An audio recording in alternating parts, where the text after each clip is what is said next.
have come tonight to the most fabulous and celebrated place in the world.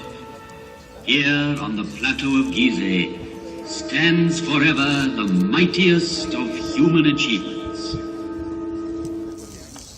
No traveler, emperor, merchant, or poet has trodden on these sands and not gasped in awe.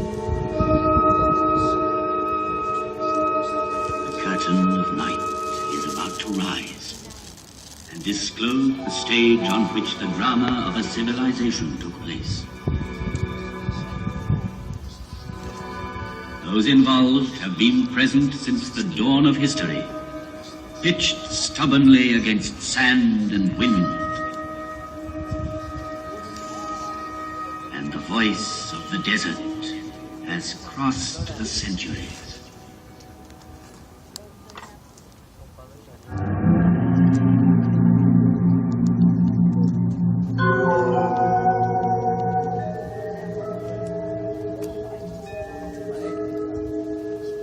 With each new dawn, I see the sun god rise on the far bank of the Nile.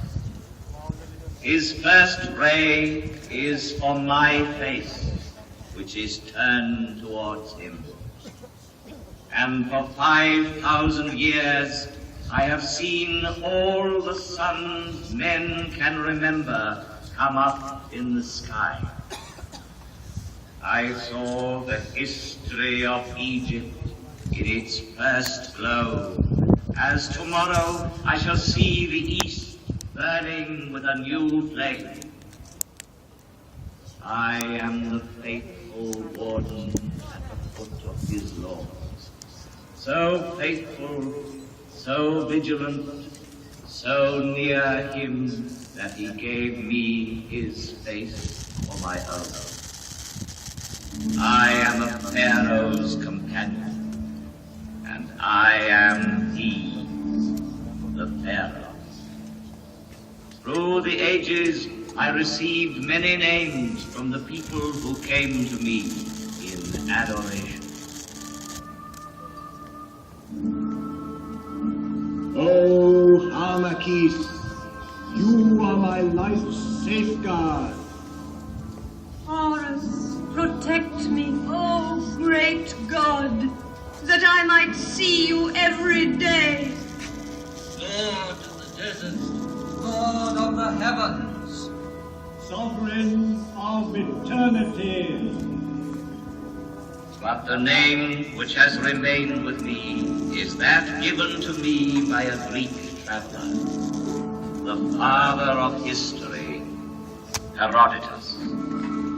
He called me Sphinx, as if I were from his land, and that name is now mine. Close to the Nile, I watch over the plateau of Giza, over all its monuments of modest or fantastic height. They are tombs.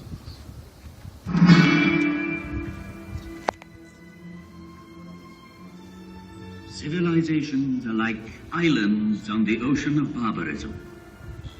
Over this one, the Sphinx has gazed and watched for 5,000 years.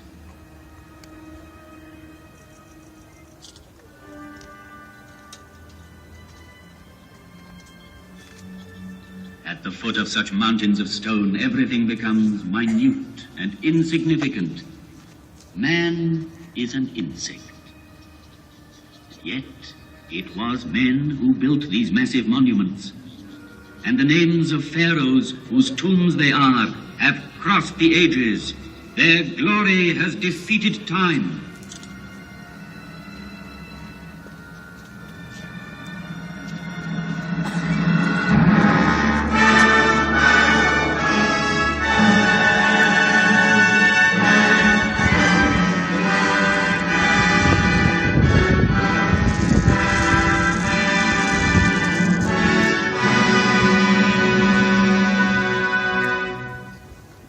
This is the tomb of King, Pharaoh of the 4th dynasty, 4,500 years ago. Here is the Great Pyramid which he built to defend himself against death. 455 feet high. He achieved the building of the highest monument then known to man. The area it covers is vast enough to hold St. Peter's Cathedral in Rome, the cathedrals of Florence and Milan, Westminster Abbey and St. Paul's. 3 million blocks of stone, some of them weighing 30 tons, were assembled by Cheops' faithful workmen to achieve this fabulous construction. At the center of it, the pharaoh planned his inner chamber, where his mummy was to lie in splendor for eternity. At the foot of this pyramid, in the rock, a temple was built, and there were kept the barges of Cheops, the barges of night. In these large wooden vessels, the dead pharaoh could continue his voyage in darkness towards eternity. But all that remains of him is a small ivory figure, showing a noble face, the nose aquiline, the jaw determined, and the hieroglyphs representing the name he gave to his pyramid. Cheops dominates the horizon. The Pyramid of Khephren. It too bears an inscription, Khephren is great. Yet, out of respect for his father Cheops, Khephren built his pyramid on a slightly smaller scale. Each side of the base measuring 710 feet, the angle being 52 degrees, it reaches a height of 445 feet. The brilliant covering of polished limestone on the apex originally extended over all 4 sides, adding to the magnificence of the pyramid.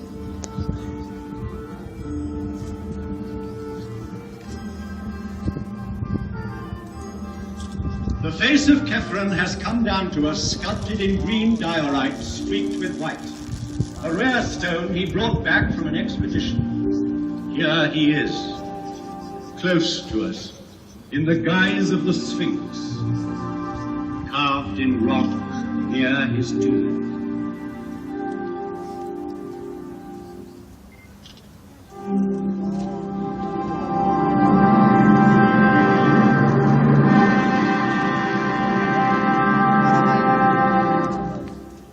Mycerinus.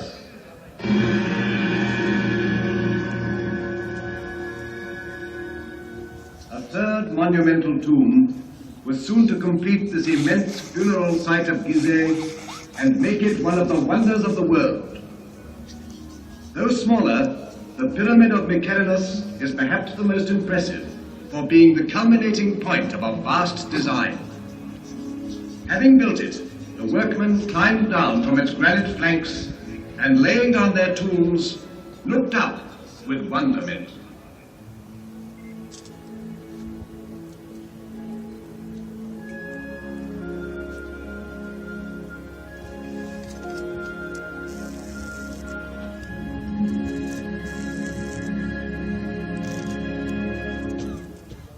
Great and powerful was Memphis, the capital city in the plain which joined Upper and Lower Egypt.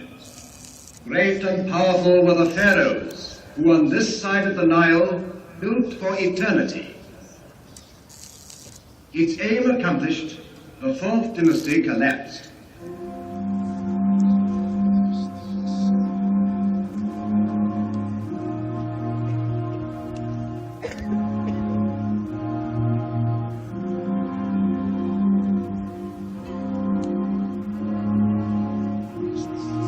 Pyramids still stand, and the inscription on the one that completed the design claims, "Divine is Mycerinus."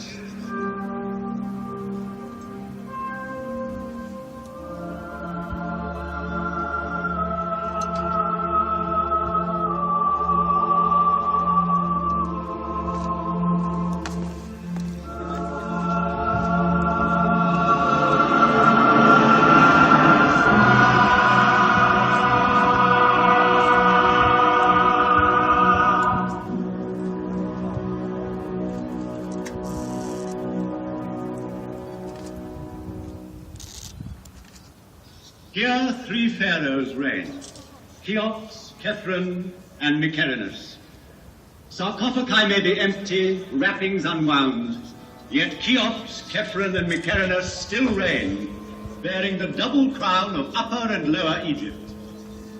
They reign over their court, buried round them, over these small pyramids where their queens lie, over the tombs of their ministers, over the whole hierarchy, sleeping forever.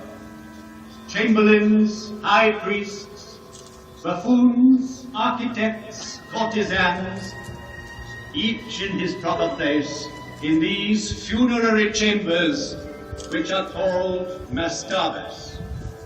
For this is a royal palace of the dead, with triumphal perspectives, pavilions, corridors, secret rooms, strong walls. It was a city of another world, approachable by the people only as near as the outer temples, where their devotion led them.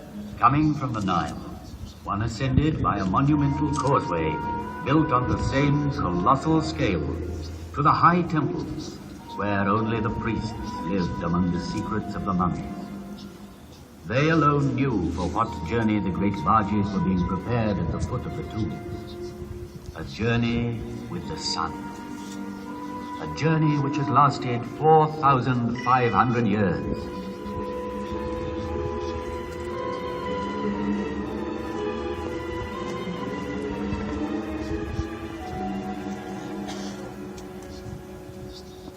In the maze of this necropolis, let us stand by a tomb like 1,000 others, that of the mother of Cheops, and in it, by the litter marked with golden hieroglyphs, which she had prepared for the eternal journey by her son's side.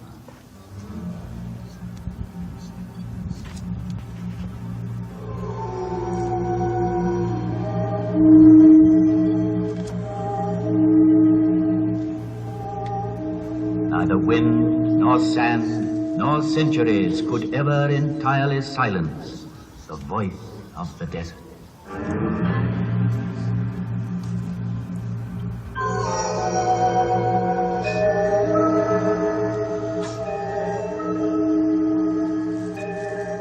I bear witness to the will of Cheops, my father, to defy time forever. I saw Antony and Cleopatra pass, Alexander, Caesar, and Napoleon paused at my feet. I saw the ambitious dreams of conquerors whirling like dead leaves. As my motto, I chose an Arab saying: the world fears time, but time fears the pyramids.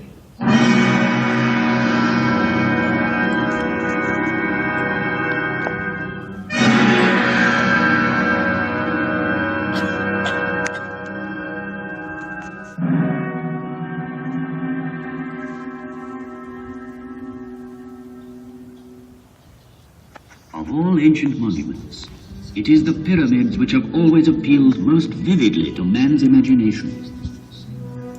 Considered from its top downwards, the pyramid is like the sun's rays bursting through a gap in the clouds.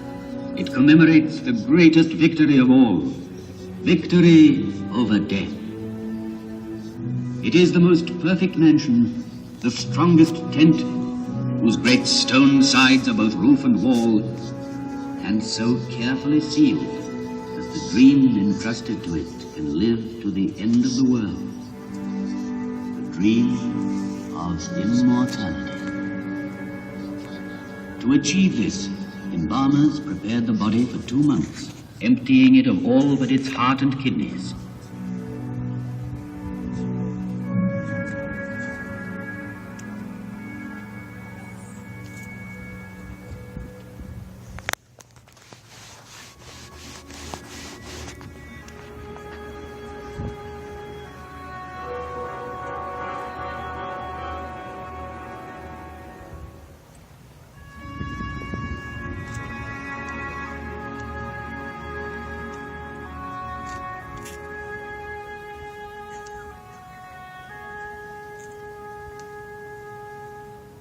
hidden in the secrecy of its tomb, attended by a whole crowd of statues, provided with all that was necessary for the journey, there in the sarcophagus lay the mummy, to be called on by the soul.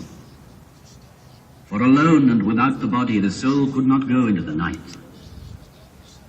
And from the depths of this tomb still rises the scent of herbs, cedar oil, resin, and myrrh.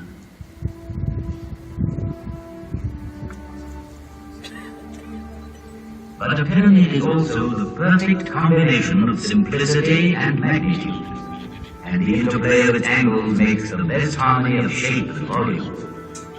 It is architecture's purest achievement, because it relies on the straight line alone. Never has the straight line been drawn with more mastery, skill, and strength. Homage must be paid to Imhotep the learned, who at Saqqara conceived and built the archetype of pyramids. Made up of 6 mastabas, it rose gradually in a broken line of steps. The idea had been born. Calculations had begun. The perfect form was there.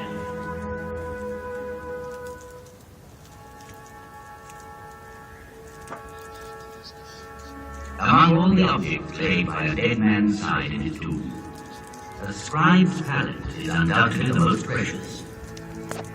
From it were drawn the hieroglyphs representing the figures which made possible the fabulous calculations ordering these mountains of stone. A lotus flower for 1,000, a finger worth 10 gold, a tadpole for 100,000, and the scribe's 2 hands joined in prayer for 1,000,000.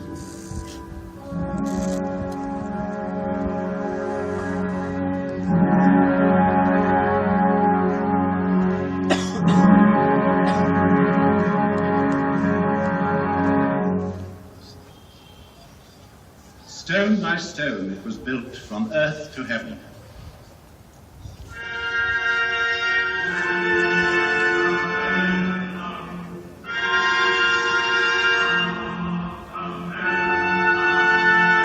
It was built in a pharaoh's lifetime by 100,000 workmen, united in a mighty surge of flavor. Each stone averaged 2.5 tons in weight. 3 million blocks were hoisted up and laid one on the other. The finest ones of pure granite were dug up in the quarries of Aswan, whence they came by boat, carried by the flooding of the Nile. The movement of these great waters drove the farmers from their inundated fields to the plateau of Giza, where they joined the army of laborers and built. These stones were hauled singly on earth mounds, banked higher and higher as the edifice grew.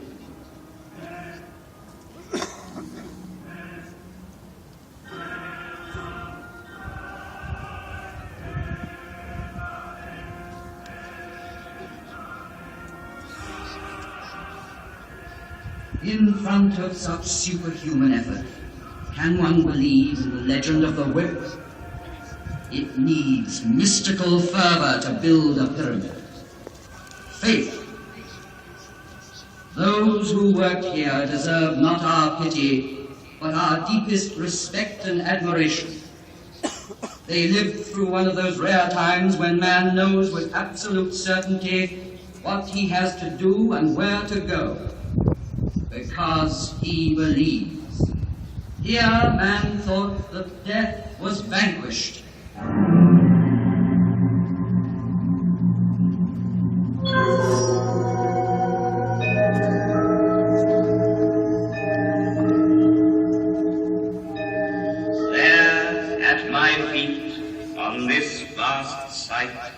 With mankind still in its infancy, walked and worked surveyors, geometers, astronomers to whom no star was unknown, engineers, architects, a whole people, while the rest of the world hunted wild beasts and sheltered in caves.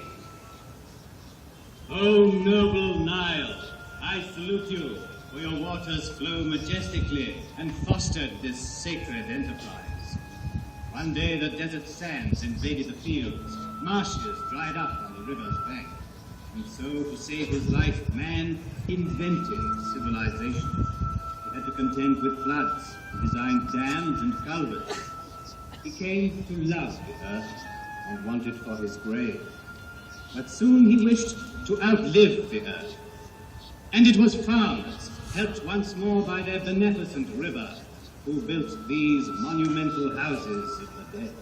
And I, Catherine's faithful companion, saw the progress of dynasties and grave priests and the light steps of noble ladies whose diaphanous veils seemed to clothe them, yet not to touch them.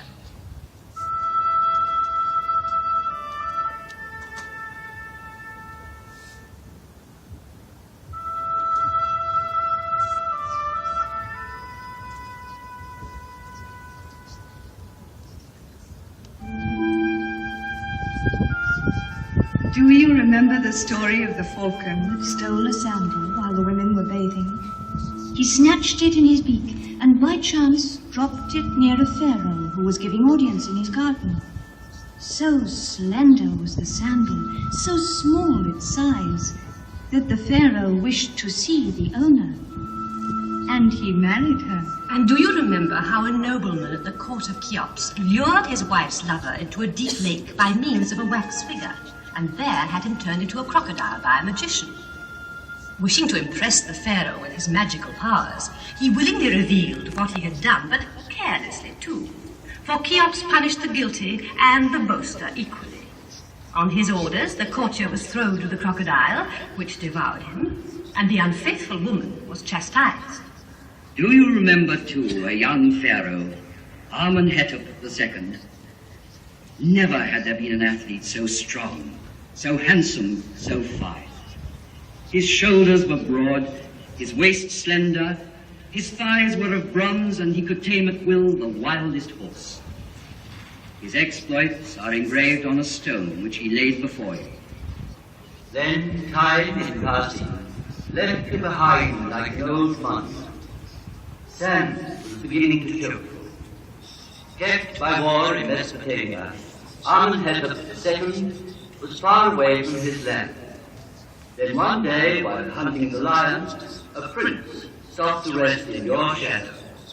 He fell asleep. You gave him a dream and spoke to him.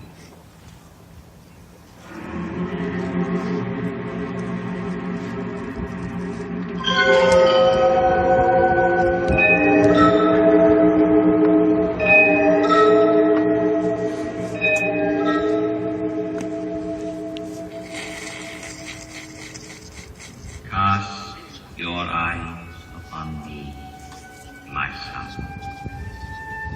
Listen to me, and the white crown and the red will be yours. The crown of Upper and of Lower Egypt. Yours will be the land in its breadth and length. Do you see how I am forlorn? How my body is neglected? I, the master of the plateau of Giza. Deliver me from the sand, and you will be king. When he woke up, the young man obeyed, delivered you from the sand, was crowned as King Tutmosis IV, and had engraved between your forelegs the dream you inspired him with. And then there was great rejoicing.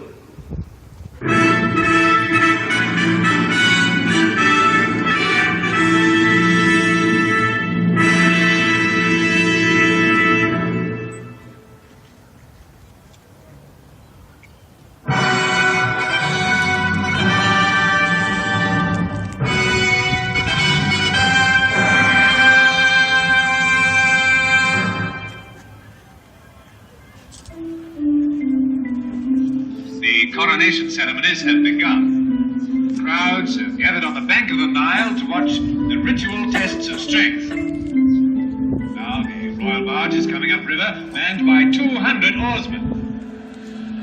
Responding to the excitement of the crowd, they increase their pace. The pharaoh himself at the tiller maneuvers perfectly and brings the barge smoothly into the landing stage with the last burst of speed.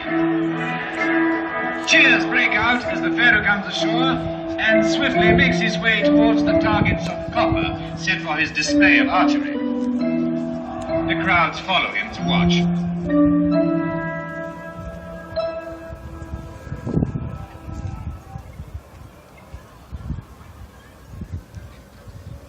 Here, while he waits for his bows to be brought, his eye is caught by the bucking of a half-tamed horse, and he harnesses it to his chariot. There is a gasp in the crowd, but the pharaoh is holding the reins tightly and curbing the horse to his will. He drives it round the dais, then brings it quietly back to its groom. The crowd cheers.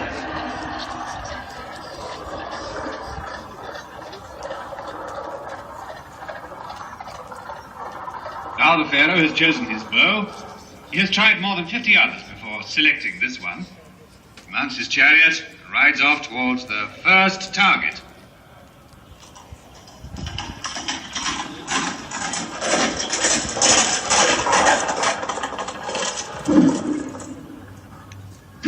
The arrow has gone straight into the center. And again. And now his last arrow hits the target and goes right through.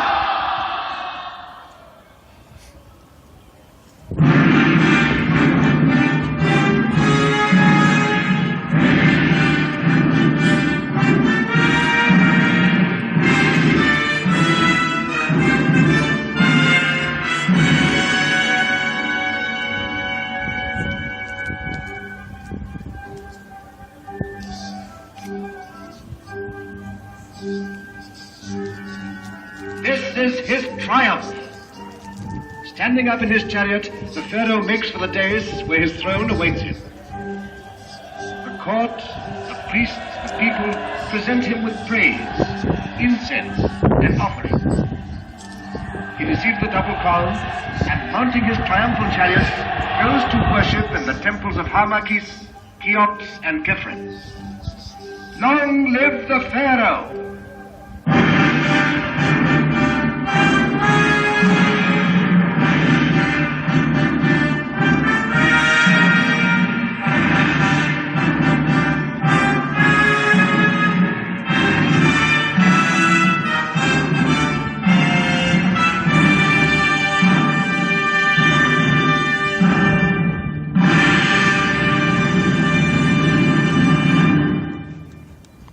The monarch's reign has ended. The pharaoh is dead. And now from the valley rises the sad lament of his funeral.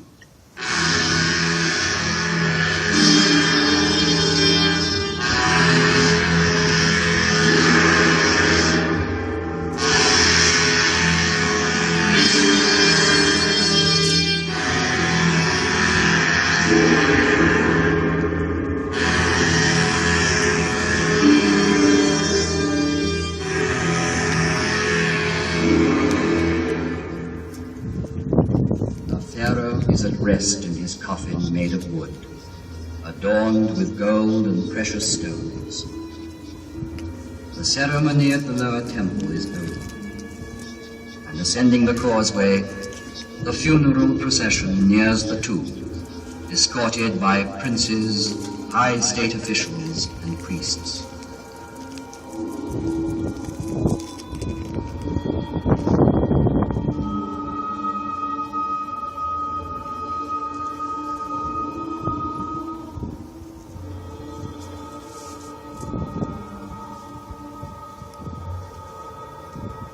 The sarcophagus is ready at the heart of the pyramid, in the funerary chamber. And everything has been prepared for the crossing of the lake, which leads to the gates of the other world.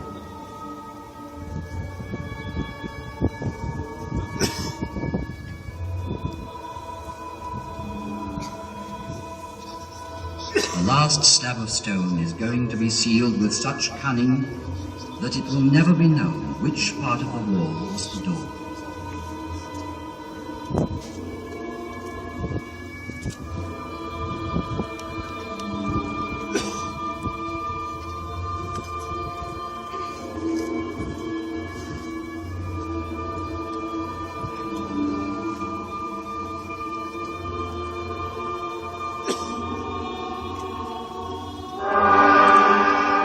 The high priest gives the final farewell. Thou, King, thou leavest us not dead, thou departest alive.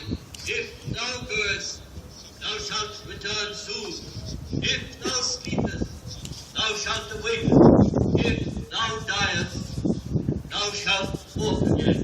Thou who hast risen to the undying stars, thou shalt never disappear.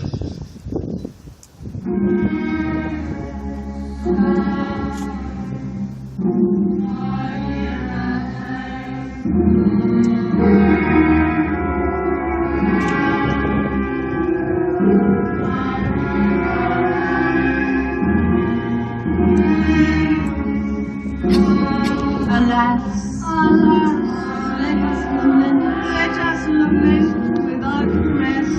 O glorious traveler into eternity, thou art now captive.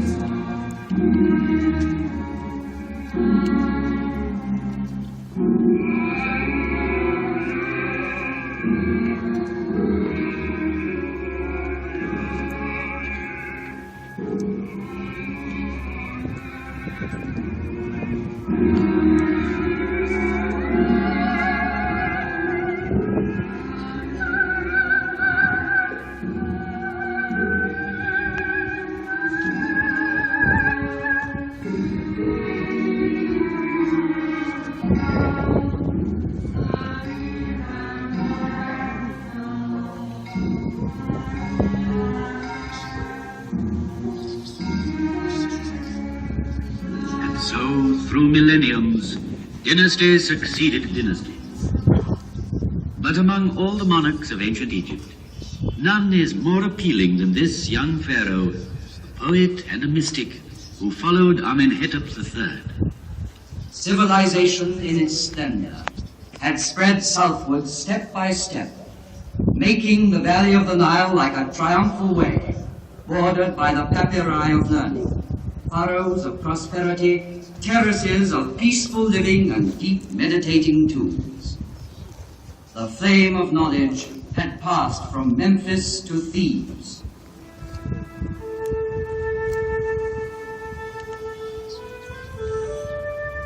Large, pensive eyes, a weak body and girlish softness, such is the strange youth who has been made all-powerful. He leaves Thebes in order to found his own city. He rejects the god Amon and his priests to worship a god of his own choosing, Aton, who is in heaven. And he discards the name of Amenhotep IV to adopt another, Akhenaton, Aton the unique.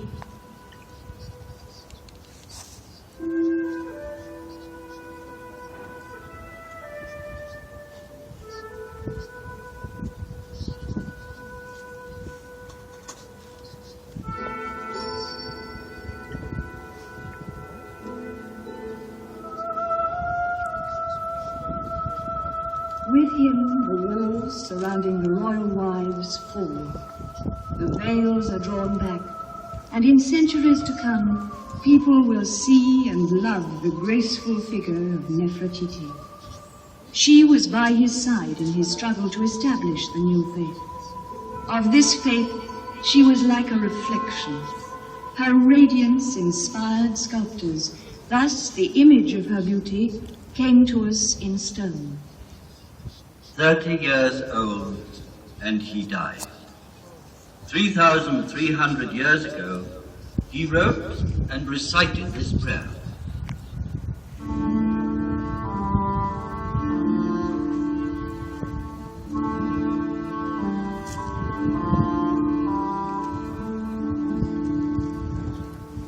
Your dawn, O living Aton, takes my breath. You possess my heart. You are the maker and giver of all things, and men live by your grace. Aton, living and life-giving forever and ever.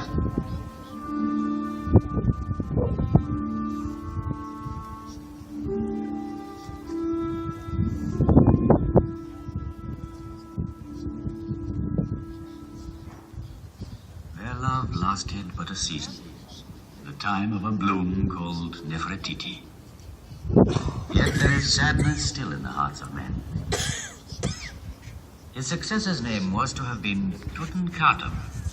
He chose to be known as Tutankhamen, after the old god of tradition. Frail and tender, Tutankhamen died not yet 20, after a reign of 6 years.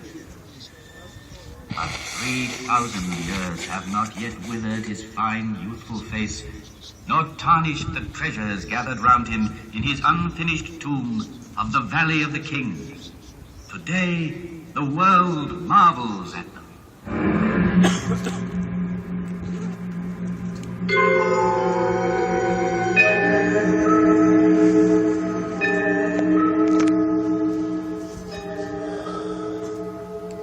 I, who know the untouchable star, know too that the Nile which made Egypt cannot unmake Egypt. I saw conquerors reflect before me and bow their heads. I saw Alexander the Great, handsome as a barbarian, thoughtful as a prophet. Here, somewhere in this earth, he rests, awaiting resurrection. I saw Caesar one evening. He feared the sun.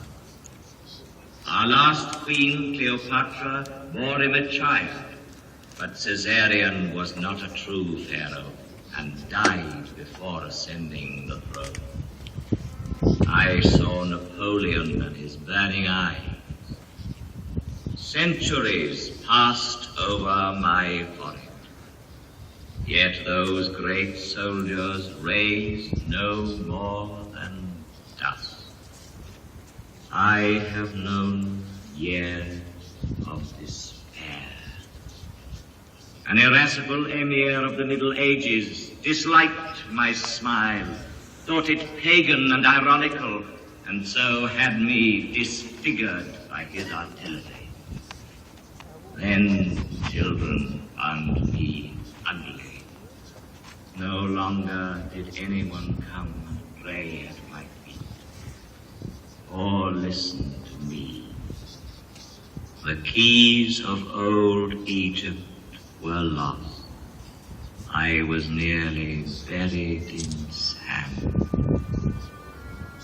All our knowledge, our very soul, rolled in thousands of papyri, was sleeping unknown and unintelligible in dark and silent tombs.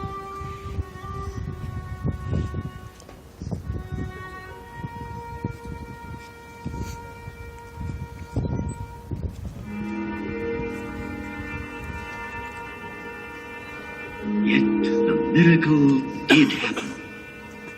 It was in 1799, near Rosetta. One of Napoleon's officers discovered a stone, a monolith, bearing an edict issued by Ptolemy. The inscription was in Greek characters and hieroglyphs. This was the cornerstone of Egyptology. True, it still remained to interpret its message. First came an Englishman, then a Frenchman, Champollion, the true father of Egyptian philology. He was so inspired as to decipher the lost tongue of ancient Egypt from a few mysterious hieroglyphs. Then it was like a resurrection.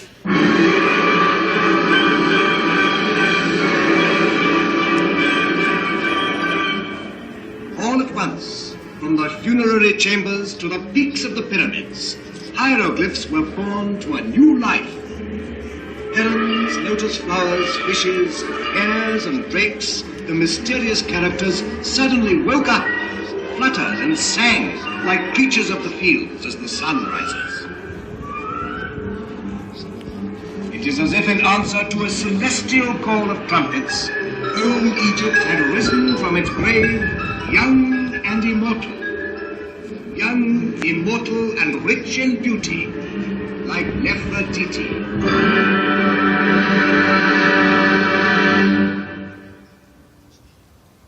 Unearthed from their deep silence, the papyri rustled with 100 voices.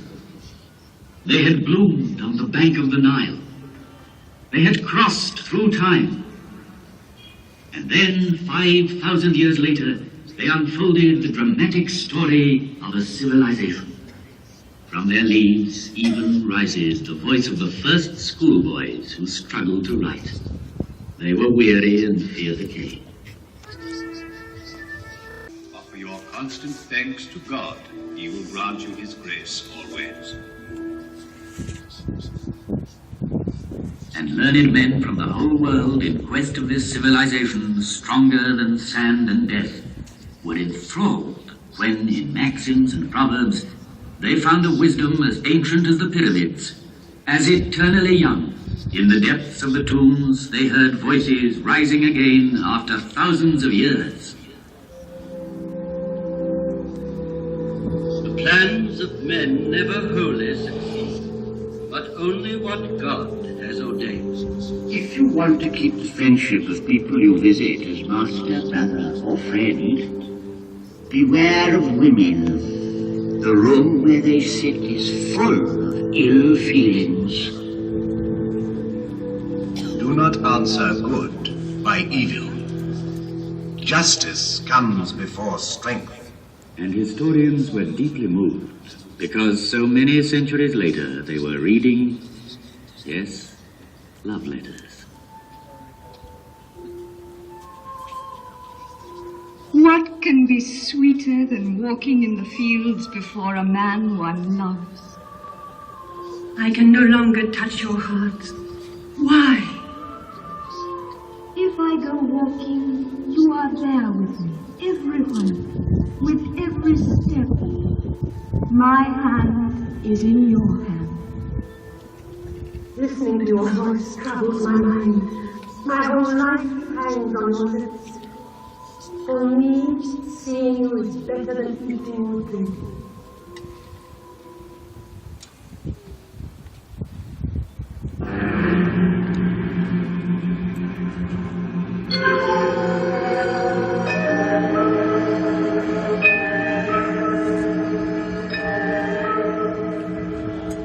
Such was my message from the depth of the ages. Girls' voices, the voice of wise men, of children, the voices of ancient Egypt.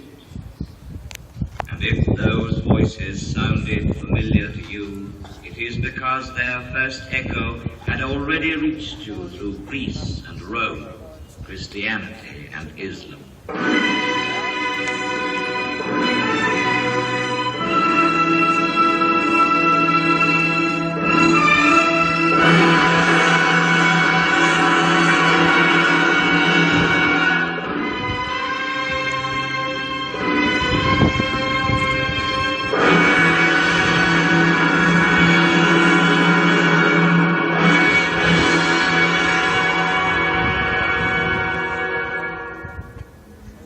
Tomorrow, once more, the rising sun will give me his first caress.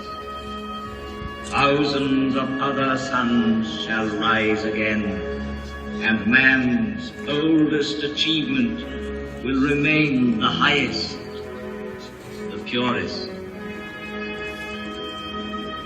The Nile be praised, for it is the father of all our harvests, all our knowledge, all our architecture, all our strength. The Nile be praised. From its banks came one of the 7 wonders of the world.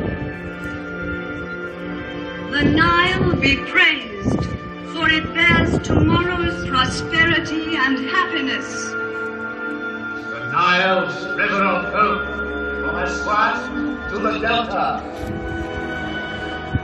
The Nile, which is not a grave, but a cradle.